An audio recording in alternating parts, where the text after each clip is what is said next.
Assalamualaikum warahmatullahi wabarakatuh. Hello everyone, my name is Riza Azrian. Nama aku Mistiana Marisda. Dan Nama aku Resya Azrian. ini senyum. Jadi hari ini kita mau share tentang cerita aku lahiran kemarin. Ya, tentang kayak gimana kondisi, situasi, dan apa yang terjadi saat misi lahiran kemarin. Iya, karena banyak banget yang nanya di Instagram. Dan kayaknya cuma orang tua kita aja ya mas yang tahu tentang cerita lahiran. Cerita lengkapnya, Iya, cerita lengkapnya tegangnya, seperti apa. paniknya. Ya udah langsung aja, gimana mas? Awalnya gimana? Jadi sebenarnya nih namanya Resya itu menurut perkiraan tanggal lahir dari dokter. Perkiraan hari lahir. Ya, perkiraan hari lahir dari dokter harusnya dia lahir tanggal 15 April 2020, dimana itu sekarang masih 2 hari lagi seharusnya. Nah, kemudian kemarinnya itu satu hari sebelumnya kita tuh kebetulan juga habis baru aja check up ke dokter. Dokternya juga bilang semuanya sehat, semuanya nggak ada masalah, kondisi bayinya juga sehat, detak jantungnya bagus. Dan nggak ada tanda-tanda mau lahiran. Nah, nggak ada tanda-tanda mau lahiran kayak gitu. Kemudian besok paginya, aku kan kayak biasa tuh, habis sholat subuh, terus tiduran dulu kan. Nah hari itu tuh Mas Riza niatnya mau ke Koln. Ya, mau ke luar kota buat ngasih surat gitu ya, surat kontrak rumah. Tapi nggak tahu kenapa firasat aku tuh dari sehari sebelumnya kayak Mas telepon dulu deh, jangan langsung ke sana gitu. Nah, Karena rencananya aku tuh mau berangkat jam 8 pagi gitu. Aku udah bangun dari jam 7 terus malas-malasan dulu. Akhirnya sampai tembus jam 8 belum berangkat juga ya. Iya, belum berangkat juga. Nah, jam 8-an aku pipis. Oh, pipis. Iya, pas pipis tuh lah kok di CD aku di celana dalam aku kok ada kayak bercak darah gitu, dikit banget sih tapi terus ada airnya juga gitu. Kayak ada basahnya bukan basah pipis. Terus aku bilang kan Mas Riza, nah Mas Riza di situ posisinya udah mau berangkat ya Mas. Udah mau rapi, mau berangkat sama si Haidar. Terus gitu aku bilang, "Mas, ini kok ada bercak darah ya Mas, kenapa ya Mas?" Tuh pas aku datang ke Mas Riza langsung ada air lagi kan. Ada air netes gitu. Langsung banyak air lagi. Jangan-jangan air tuban Mas. Wah, ya udah kan langsung bukan googling panik dulu, sih ya. googling dulu kan. Langsung googling. Baca Google kayak gimana ciri-ciri ketuban pecah segala macam. Abis googling, Mas Riza langsung telepon dokternya. Dokter apa sih? Kandungan. Kandungan. Frauan Arts istilah Aku juga langsung tanya ke kakak aku yang bidan, terus katanya baringan dulu deh 30 menit. Kalau kata kakak aku nanti kalau misalnya pas bangun masih juga keluar air, nah itu berarti air tuban. Terus Mas Riza telepon dokternya. Ditanya juga sama dokternya, banyak nggak netesnya? Nggak banyak kok gitu. Katanya nanti oke, kalau kita tanya dulu sama dokternya gitu. Aku nelfon sama resepsionisnya kan ngangkat. Kita tanya dulu sama dokternya, kita kabarin kayak gitu. Nanti ditelepon lagi. Tunggu kok lama nggak ngabarin ya? Iya, udah sampai setengah jam aku bangun dari tidur aku.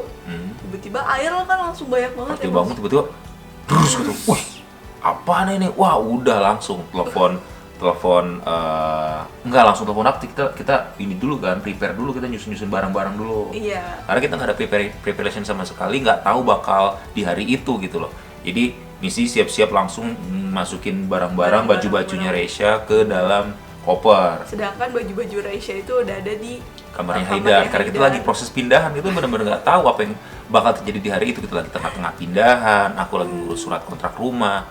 Nah tiba-tiba ya kejadian itu aku turun ke lantai 1 ke tempat Haidar, ngambil semua baju-bajunya Resya untuk di-pack ke dalam koper. Sambil nunggu telepon dari dokternya kayak gitu. Iya, terus udah tuh akhirnya diputusin pas brondol airnya. Iya, diputusin sama Mas Riza untuk yaudah kita langsung ke rumah sakit. Ya, langsung telepon taksi. 8 menit gitu terus datang taksinya. Terus pas masuk dalam taksi juga tukang taksinya juga takut kan, ada apa ini, kamu kenapa, sakit apa, mau ke rumah sakit gini, kamu corona ya gini, enggak ini istri saya hamil, oh iya gitu. Soalnya kan lagi musim corona gini mereka biasanya rada takut gitu loh menerima penumpang, kadang mereka mau tes check up corona terus supirnya jadi ikutan kena. Aku bilang enggak kita sehat semua. Nah terus ngomong-ngomong tentang kontraksinya Mas, jadi tuh pas awal-awal udah keluar air itu nggak ada mules sama sekali. Iya, itu yang buat kita juga bingung kan, ini kayak gimana, belum ada kontraksi, belum ada mules, belum ada apa. Iya, tapi pas lagi packing gitu, yang pas Nah lagi tiduran. Nah itu Nah kerasa mules 2 kali, yang Nah bilang ke pas itu, Mas kayaknya ini beneran deh mau lahiran deh, soalnya kontraksinya beda dari kontraksi sebelumnya. Kan kalau kontraksi sebelumnya itu kontraksi palsu. Nah ini tuh kayak lebih sakit lagi lebih gitu, sakit. Mas. Aku udah mikir itu, wah hari ini aku punya anak nih, sore ini punya anak nih kayak ini. Udah, akhirnya kita langsung ke rumah sakit. Di depan resepsionis juga harus pakai masker dulu. Terus disuruh sama mereka jalan sendiri ke atas ke ruang bersalin, nanya gitu kan. Nggak diantar, nggak. Aku bilang, ini not fall, darurat. Istri aku kayak mau lahiran gitu, ketubannya pecah. Aku bilang, mereka kayak bilang, ya kamu jalan aja ke atas gitu. Nggak ada yang ngantar, udah jalan ke atas, naik lift. Terus pakai masker, nyamperin ke ruangan bersalinnya, laporan, kita mau lahiran kan, kita sebelumnya udah daftar ke sana. Akhirnya ya diminta kartu asuransinya, buku muter pasnya, buku hamilnya, terus habis setelah itu beberapa waktu kemudian ada bidan yang datang ya, buat ngecek kondisi bayinya gitu loh, kondisi detak jantung bayinya. Terus aku juga diperiksa dalam namanya itu kalau nggak salah. Jadi kayak tangan si bidannya tuh masuk ke bawah. Terus dari itu kerasa masih jauh banget gitu. Masih jauh. Kepalanya Reza masih dalam banget. Terus kata si bidannya juga di situ, ini belum ada pembukaan, serviknya masih nutup semua. Iya, di situ kan kita langsung kayak aduh gimana nih. Abis itu kita masuk lagi ke ruangan tunggu, dijelasin. Jadi tadi aku sempat nanya sama dokternya, dok, apakah ketuban pecah kayak gitu tuh hal yang normal? Dia bilang setiap orang beda-beda, itu hormonal. Ada yang ketubannya udah pecah duluan tapi serviknya belum buka. Ada yang serviknya udah siap, udah buka tapi ketubannya belum pecah juga. Ada yang berbarengan, kayak gitu. Ada yang pas serviknya buka ketuban juga pecah. Jadi itu sesuatu yang nggak bisa ditebak, tapi masih dalam tahap normal, mereka bilang kayak gitu. Nah, karena ketuban udah pecah, jadi nggak ada pembatas antara si bayi dengan daerah luar. Khawatir ada infeksi, jadi nanti setiap 8 jam akan dicek kayak gitu. Kalau misalkan ada sesuatu akan dikasih antibiotik, ada kemungkinan nanti diinduksi atau dirangsang supaya segera melahirkan kayak gitu. Begitu informasi yang kita dapat so far ya. Bismillah, insyaallah semuanya baik-baik aja. Oke? Dijelasin tentang kemungkinan terburuknya gitu ya, Mas. Kemungkinan terburuknya. Dan harus dilakukan sesuatu. Dan sampai aku tanda tangan juga kan? Iya, tanda tangan juga gitu. Jadi sampai arah induksi dan segala macam gitu. Terus kita mikir, wah berapa hari nih dok? Kita nggak tahu, nanti kita 8 jam sekali dicek gitu katanya. Terus kita juga nanya kan, ini bakalan disesar atau enggak? Terus katanya itu kayak opsi terakhir banget. Jadi di Jerman sesar tuh ya bukan having fun kayak di Indonesia karena pengen nyocokin tanggal atau karena mau sakit. Kalau di sini tuh ya namanya sesar tuh adalah kayak hanya dalam kondisi not fall atau emergensi kalian bisa sesar. Kalau misalkan terjadi komplikasi atau ternyata si ibunya atau bayinya sungsang segala baru bisa sesar. Nggak bisa sembarangan gitu aja. Walaupun ibunya juga kehilangan tenaga juga masalah ada di suction, disedot gitu segala macam. Jadi sesar itu bukan keputusan yang segampang itu untuk diambil gitu loh. Soalnya aku juga takut karena aku ingat semalam itu pas aku tidur, aku lagi neken gini ke perutnya dia gitu loh. Lagi neken gitu pas bangun, apa nih keras-keras. Dia kaki nendang-nendang terus aku merasa bersalah gitu. Jadi pas ketuban pecah pagi-pagi aku merasa bersalah juga kan. Apa jangan-jangan gara-gara ketekan ya sama tangan aku yang lagi tidur. Bisa juga kali, Mas. Ya, mungkin bisa juga lah, dan itu awal dari mulanya dia lahir kali karena dipanggil papanya ya. Ya udah lanjut lagi setelah kita udah tanda tangan, aku terus sama dokternya sama si bidannya udah kan kita dapet kamar ya Mas. Dapet kamar tapi masih berdua sama orang lain, bukan kamar khusus kita sendiri. Iya, hanya untuk kamarnya itu direncanakan untuk kita berdua karena ada kemungkinan aku mau ngambil family room gitu loh supaya aku bisa nemenin istri, karena di posisi dalam keadaan corona kayak gini aku hanya bisa nemenin sampai jam 8 kayak gitu loh. Nah setelah jam 8 aku harus pulang, atau sebenarnya aku nggak boleh nemenin, ini kondisi dalam corona ya, aku nggak boleh nemenin hanya pada saat lagi lahiran, sedang lahiran dan iya posisi lagi, karena Mas harus nemenin di situ pada saat lahiran. Pas udah lahiran tau? Dan setelah lahiran. Sebelum lahiran nggak boleh kita berdua di situ. Iya. Tapi pada saat lagi lahiran, suami boleh menemani istrinya di dalam ruangan bersalin. Dan setelah lahiran. Dan kalaupun nggak nyewa kamar family, tetap aja hanya boleh nemenin sampai jam 8, jam kunjung. Kayak gitu. Nah dalam kondisi kita bingung kan waktu itu nih kapan lahiran, aku juga bingung mau nyewa berapa hari nih kamar family kan, hitung-hitung aku harus bayar per hari bisa 60 euro kayak gitu kan. Ya udah, tapi akhirnya aku nanya sama Miss D kan, mau ditemenin nggak? Karena kalau misalkan 8 hari ya, atau 6 hari belum lahir-lahir kan, coba 6 hari seminggu kali 60 euro berapa? Cuy 1.200. 360 ya? Tahu nggak? 6 kali 6 36, 360. 360 euro belum nanti plus ditambah setelah lahirannya kan mahal kan. Jadi aku nanya juga, gimana mau ditemenin nggak? Terus katanya iyalah temenin. Ya udah akhirnya kita ambil family room. Iya, terus kita udah dapet kamarnya, terus aku tiduran kan, nah, terus udah dapet makanan juga, cuma belum dimakan. Masih Iza ngurus-ngurus administrasi di Itu bawah. makanan aku yang minta, soalnya aku nanya sama bidannya, suster, istri saya itu belum makan sejak pagi, itu gimana, kira-kira bahaya nggak ya kalau melahirkan belum makan? Terus dia bilang, wah iyalah pak, bahaya, soalnya dari mana tenaganya mau melahirkan? Udah, aku langsung panik di situ kan. Wah, aku cari tanya-tanya akhirnya sama orang sekitar, udah jam 1 waktu itu, udah lewat jam makan. Aku bilang, ada makanan nggak buat istri saya, soalnya dia belum makan dan mau melahirkan. Akhirnya dicariin ya satu tablet untuk makan gitu, dan cuma dapat satu. Udah, aku paksa dia makan dulu, kamu gimana kalau misalkan melahirkan hari ini nggak ada tenaga? Aku bilang, aku tuh takut juga kan, istri satu-satunya kalau koit gimana ceritanya? Gitu. Terus dia malah marah aku suruh makan. Ya iyalah, orang lagi ini mas, lagi konsentrasi untuk mengendalikan rasa sakit. Biar daripada jojoetan, teriak-teriak ke mas. Ya kan makan yang gitu cuman tinggal ngunyah doang. Iya mas, sakit mas. Nggak ngerasain, boro-boro mau makan. Udah kayak aduh, udah gitu. Setelah itu terus aku bilang ke mas kan, karena rasa sakitnya awalnya kan nggak begitu, terus sakit banget. Terus aku bilang kan ke mas ini tingkat-tingkat gitu ya. Tingkat-tingkat, mas udah mas ini sakit banget mas, panggilin bidannya, aku gitu kan. Oh iya. Akhirnya mas bilang ke depan, terus ngambil kursi roda juga, karena aku udah kayak Udah nggak kuat lagi udah nggak jalan. kuat jalan, karena itu kan jaraknya lumayan jauh ya, Agak jauh sedikit. jauh sedikit. Terus udah tuh naik kursi roda ke sana, terus diperiksa lagi si detak jantung bayinya, terus aku juga diperiksa, diambil darah dan lain-lain. Itu udah sakit banget. Terus udah gitu diperiksa dalam lagi. Terus dia bilang kan, kalau ini udah mulai terbuka nih, iya, udah mulai serviknya. terbuka nih serviknya. Kan soalnya si saudara sebelumnya sempat ngejelasin ya, kayak ada beberapa metode lahiran.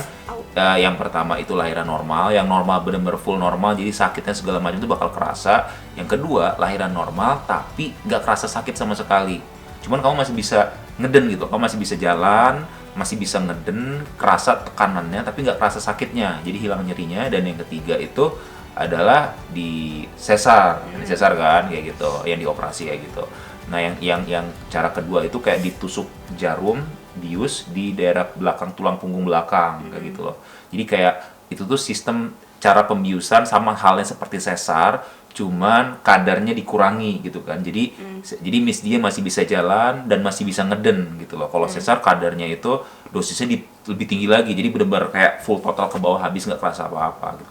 Aku bilang, dokter aku mau ambil yang bius yang metode kedua deh pokoknya, biar dia nggak ngerasa sakit, soalnya dia nggak punya tenaga, takutnya dia nggak bisa survive. Aku bilang kayak gitu. Ini udah mepet, ini kepalanya udah mau keluar nih kayak gitu. Ditanya sama dokter, ditanya sama bidannya, mau apa enggak? Dokter, mau enggak kamu? Nggak tahu, suruh. Aku bilang dia nggak tahu mau apa enggak. Aku bilang, ya udah langsung ke kamar bersalin. Aku bilang, hah? Kamar bersalin ngapain? Lahiran sekarang. Aku bilang gitu kan. Terus katanya, kita lihat nanti di sana, kalau misalkan udah keluar kepala bayinya ya berarti lahiran, tapi kalau belum ya berarti ya balik lagi, katanya kayak gitu. Jadi kita nggak tahu itu udah pembukaan berapa pas lagi tangan si bidannya masuk. Tapi yang ngerasain pas terakhir tangan bidannya masuk tuh masih jauh mas, hampir sama yang kayak check up kedua, iya, yang setelah kedua didorong pakai kursi roda itu. Iya. Itu masih jauh. Masih belum kena, makanya. No, berarti mungkin pas kamu jalan 5 langkah itu kali berat. Bisa jadi mungkin. Pas dia turun jalan 5 langkah mau ke toilet, nah itu kali dia pembukaan berat semuanya gitu kebuka gitu. Ya udah, abis itu kita mau masuk ya mas ya ke ruangan bersalinnya. Terus sebelum masuk ke ruangan bersalin juga udah pada kayak bukan panik siapa sih namanya? Rame gitu kan di depan. Langsung rame, mereka siap-siap, ada langsung ada yang bawa satu rak, ada kayak pisaunya, ada gunting, ada. Aku mikir, aku nggak mau ngeliat ini digunting. Kalau lahiran mungkin ya bodo amat lah, aku bisa lah. Tapi kalau bisa harus ngeliat digunting, kulit digunting, aku juga takut kan. Terus akhirnya si dokternya bilang apa? Ada rekamannya kan, dokternya bilang kayak gini, kalau misalkan nanti kamu ngerasa sakit, langsung kamu push ya. Jadi kamu hanya push di saat pada terasa nyeri. And push. Hah, apa nih push-pushan? Aku tanya akhirnya, ini lahiran sekarang dok? Bilang gitu. Ya ini kepalanya udah muncul lahiran. Terus bener, aku soalnya dari tadi udah mikir kayak nanti dulu aku belum siap lahiran sekarang gitu kan. Pokoknya kita nggak tahu lah bukaan berapa, pokoknya udah disuruh ngang. Jadi kalau misal aku pas ngeh itu, kalau terasa nyeri, kedenin ya suami, sekarang lahiran. soalnya aku ngeliat kayak kita kan udah survei sebelumnya ke rumah sakit itu, ada waterbird, ada kayak kolam renangnya, kolam renang kecil, ada videonya kita tunjukin juga waterbird tadinya kan. Terus juga di sebelah kiri ada yang untuk lahiran di bangku, di kursi gitu. Pas kita masuk ke dalam ruangan itu tuh semua cuman kayak ada kasur gitu doang, bangku gitu doang. Saya pikir kayak, wah ini kayak lahiran darurat atau apa nih ceritanya? Si betapnya nggak ada di situ. Betapnya nggak ada. Ya udah, habis itu udah dengerin instruksi dari bidannya, kalau misalnya mules di push, kalau misalnya enggak istirahat dulu gitu. Terus tetap dengerin instruksi dari saya gitu. Kalau saya bilang push gitu, terus iya gitu, terus udah gitu udah nih push. Pas push pertama tuh, nah ini mas ngerasanya ada nge-pushnya dari belakang. Terus aku juga ngelihat dokternya ngomong bersin.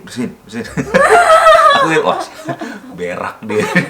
sekali doang kayak tek, udah. Terus abis itu baru langsung kerasa mas. Oh, kayak mau berarti Reza keganjel tai. Enggak, beda saluran. Berarti pembukaannya nggak terjadi itu gara-gara keganjel. Dia mau turun nggak bisa keganjel. Beda saluran, enak aja. Di mukanya tuh lagi kededet sama langsung kerasa kayak ini mas, ya bener kayak pala gitu. Oh, setelah keluar Nah, setelah keluar kan langsung nge-push lah gitu. Nah, nge-push ya, pertama. Iya, berarti dia keganjel sama tai kamu. Kepalanya kededet sama tai di sini nih. Nih, aja. Mau keluar tuh kayak ada tai di sini ngeganjel. Makanya nggak pembukaan. Push pertama tuh langsung kerasa pala mas.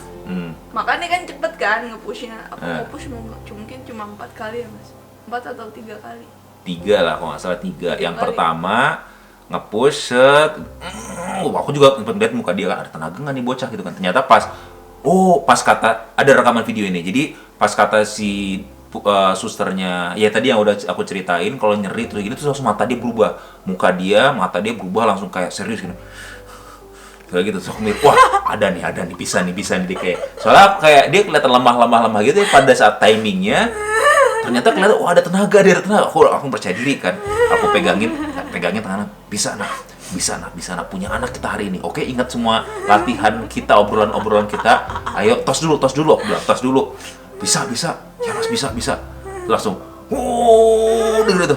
Terus aku kibulin aja, aku bilang, nah itu udah mau keluar. Padahal baru kayak ubun-ubunan doang keluar kayak set. Gitu kan. Padahal juga kerasa kali. Aku bilang, itu udah keluar dikit lagi gitu kan. Padahal baru keluar biar dia semangat gitu. Baru tahu. Terus akhirnya pas yang kedua kalinya, ayo sekali ini, dikit lagi udah mau keluar. Padahal masuk lagi kepalanya terus tekan. Gitu kan, sambil itu terus kepalanya keluar tuh setengah. Nah udah mau keluar dikit lagi deh pak, kepalanya keganjel di tengah. Terus kata si dokternya, istirahat. Terus aku bilang, emang nggak apa-apa istirahat? Ya nggak apa-apa istirahat dulu sebentar, ambil napas dulu, pas nyeri baru tekan lagi. Kepala dia tuh di tengah-tengah, kayak aku udah mikirin kepala nanti lonjong apa kan. Sebenarnya pas si bidannya bilang istirahat, nak masih oke masih aja. Masih bisa. Ya udah istirahat gitu. Akhirnya pas kedenan yang ketiga, langsung keluar kepala itu.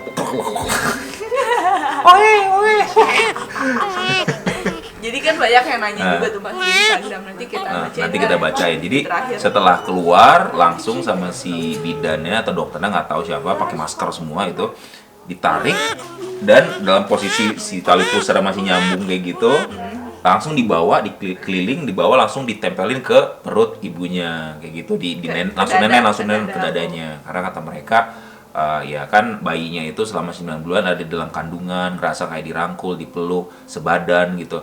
Jadi pas keluar dia pasti panik gitu loh, kayak ngerasa ada yang hilang dari pelukannya dia gitu kan. Makanya langsung segera dibawa lagi ke badan ibunya supaya langsung bonding gitu loh. Dan supaya dia langsung lihat muka ibunya, langsung lihat muka bapaknya. Tapi aku yang paling beruntung. Karena pada saat diangkat gini kan ini kepalanya gini. Nah, jadi si Resya muka pertama yang lihat adalah muka aku, dan sepanjang itu kan di sini dia, kamu nggak ngelihat, belum ngeliat kau mukanya, dia ngeliat mukanya kan ke aku terus. Ya aku masih ini mas, orang masih belum selesai di perut ya dikeluarin. Apa? Ini dia. Ya, iya, tapi aku udah ngeliat dari awal dia lahiran. Kamu kan posisinya gini, ketutupan sama BH, ketutupan sama baju. Ya udah sih, emang kenapa? Nggak jadi masalah yang lahirin pokoknya. Terus kan aku tuh dari awal memang udah ada eksperimen lah ya. Aku punya eksperimen. Aku pengen, jadi sejak 8 bulan belum sebelumnya, setiap aku mampir ke perutnya Miss D, selalu aku panggil Resya dengan sebutan kalimat yang sama dari waktu ke waktu. Aku bilang gini, Resya ini papa nak, Resya ini papa nak. Setiap saat biarin kalimat itu doang aku pengen, ya kan? Sampai pada akhirnya aku udah niatin tuh, pada saat Resya keluar dari perut, kalimat pertama yang akan aku ucapkan adalah Resya ini papa nak.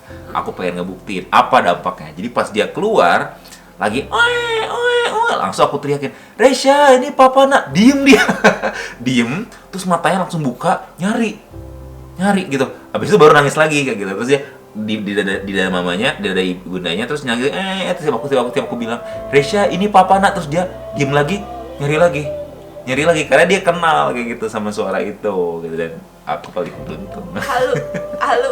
Beneran ada videonya loh, sebelum itu sama mereka dibersih dikit, tali pusarnya itu kan dipotong. Nah itu jadi kayak dikasih guntingnya kemana sih sekarang? Ada kayak, jadi kayak ada gunting warna pink gitu, dikasih sama mereka, dikasih ke bapaknya. Ini hak bapaknya untuk motong ini, jadi kayak apa ya, kayak selamatan lah begitu lah, bukan official gitu. Nah aku di situ agak dibilang nyesel juga nggak nyesel, apa aku memutuskan ya udah nggak aku rekam, karena posisi kantong di mana, HP di mana, kamera di mana, ya aku gunting. Aku ingat aja dalam memori aku nih, aku yang gunting tali pusarnya. Jadi kamu yang memisahkan aku dengan iya, aku yang memisahkan gitu. Ya udah habis itu si Resyanya dibiarin pelukan dulu sama mama papanya udah beberapa saat, habis itu baru diambil sama susternya untuk ditimbang. Nggak jauh, hanya beberapa meter ditimbang, terus diperiksa badannya, kelengkapannya, jarinya segala macam untuk memastikan nggak ada yang ketinggalan. Apa kakinya ketinggalan di dalam, tangannya, kepalanya kan. Iya, sambil Raisya ditimbang, aku juga disuruh harus nge-push sekali lagi untuk ngeluarin si itunya ya. Si apa sih, bahasa Sundanya Bali ya pokoknya gitulah kayaknya, yang tepat dia di dalamnya dulu kayak gitu. Iya, terus udah gitu ada banyak yang nanya juga, mas, dijahit atau enggak? Dijahit. Jadi kata si dokternya, Miss D waktu disuruh nge-push, dia nge-pushnya kecepetan gitu. Jadi banyak yang sobek-sobek tapi kecil-kecil. Nah itu juga kita nggak dikasih tahu berapa jahitan ya. Nggak lebar tapi kecil-kecil banyak. Dan iya, kita nggak tahu berapa jahitan. Pembukaan juga nggak tahu, pembukaan 1, 2, 3 kapan, jahitan berapa nggak tahu. Jadi pas lagi di jahit itu mungkin banyak yang nanya sakit atau enggak kak gitu. Awalnya disuntik dulu kan, suntiknya sakit tuh, terus udah gitu nggak kerasa lagi tuh mas, cuma kayak kerasa ada benang digini-giniin di kulit. Terus pas terakhir itu sakit. Oh dia juga ngomong, nah ini yang bagian sakit ya, maaf ya kata dia. Itu sakit kayak nggak kebius gitu mungkin atau gimana. Jadi kesimpulannya sakit nggak melahirkan? Ngedennya sakit nggak? Ngedennya nggak sakit. Nggak sakit. Kontraksinya yang sakit. Jadi itu hal yang sebenarnya aku parno juga, dan Miss D parno, kita kira ya nggak tahu ya, tiap orang beda-beda ya. Cuman ini kasusnya Miss D, kalau kata Miss D pada saat ngedennya seperti yang aku lihat di TV film-film gitu kan, banyak orang yang kejadian apa-apa pada saat ngeden. Tapi faktanya kasusnya Miss D, dia justru ngeden tuh sama aja kayak dia beol gitu. Beda. Maksudnya nggak sesakit yang seperti dipikirkan gitu kan. Jadi kayak udah kayak ngeden, keluar, lega. Nah makanya nih kalau misalnya ngelahirin tuh harus tenang mas. Kenapa? Karena kalau misalnya kita nggak tenang, misalnya nangis ya, nangis kan jadi kayak tenaganya habis. Pas ngeden tuh nge-pushnya nggak bener-bener bisa kuat gitu. Kan kalau misalnya tenang, ya udah oke, nge-push gitu, gitu.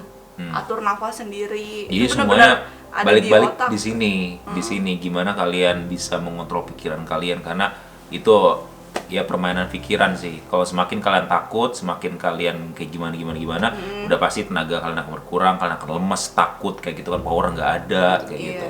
Dan Tapi kalau kalian berani dan yakin, tenang, apapun tuh bisa. Dan pas kontraksi juga kayak harus, meskipun sakit kontraksi itu, tapi kayak tetap harus tenang gitu mas. Harus tenang. Harus tenang, jadi kayak oke, ini sakit, Mungkin ya ini emang sakit. latihannya ini emang bisa dengan cara kalian latihan nahan BO. sakit. Beda lah. Ini emang sakit, ini emang sakit gitu. Iya emang gitu.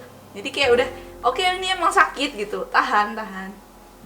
Jadi kayak Ya terus everything it's setelah si Resya ditimbang segala macam, kita akhirnya kita ditinggalin sama semuanya. kita ditinggalin. Tinggalin sama semuanya, ada kayak kali sejam lebih kayak gitu. Nah, 2 jam mungkin. 2 jam ya. Ya itu dikasih waktu untuk orang tuanya dengan bayinya dulu kan, jangan sampai dilepas. Satu hal yang beda memang di Indonesia, kalau setahu aku ya, denger ada teman kalau udah lahiran ya oke, dikasih waktu sebentar, habis itu bayi langsung dipisah sama ditaruh sama bayi bareng-bareng. Ditaruh sama bayi-bayi yang bareng-bareng kayak gitu loh. Nah kalau di Jerman nggak kayak gitu loh. Jadi ya kalian tau lah kayak gimana apa istilahnya, bukan sistem kesehatan siapa sih, kedokteran di Jerman semua orang tahu sebaik apa. Dan aku sih terus terang nggak setuju dengan cara di Indonesia yang baru lahiran terus bayinya diambil. Emang bayi lo apa urusan kita lah.